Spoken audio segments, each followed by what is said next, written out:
ಗೌರವಾನ್ವಿತ ಘನ ರಾಜ್ಯ ಸರ್ಕಾರಕ್ಕೆ ಮನವಿ.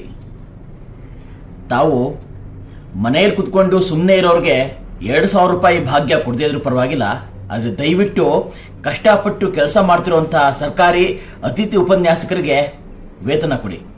ಹೆಚ್ಚು ಕಡಿಮೆ 7 ತಿಂಗಳಿಂದ ತುಮಕೂರು ಸರ್ಕಾರಿ ಕಾಲೇಜಿನ ಅತಿಥಿ ಉಪನ್ಯಾಸಕರಿಗೆ ಹೆಚ್ಚು ಕಡಿಮೆ 200 ಜನಕ್ಕೂ ಹೆಚ್ಚು ಜನಕ್ಕೆ ಇನ್ನೂ ಸಂಬಳ ಬಂದಿಲ್ಲ. ಅದರಲ್ಲಿ 130 ಜನಕ್ಕೆ 4 ತಿಂಗಳಿಂದ ಸಂಬಳ ಬಂದಿಲ್ವಂತೆ.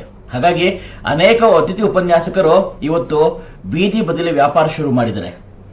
ಮಳೆ ಬಿಸಿಲು ಇದ್ರ ಮಧ್ಯೆ ಟ್ರೈನ್ನಲ್ಲಿ ಬಸ್ನಲ್ಲಿ ಕಾಫಿ ಟೀ ಮಾರೋದು, ಮಜ್ಜಿಗೆ ಮಾರೋದು, ಈ ರೀತಿ ವ್ಯಾಪಾರಕ್ಕೆ ಇಳಿದಿದ್ದಾರೆ ಅತಿಥಿ ಉಪನ್ಯಾಸಕರು.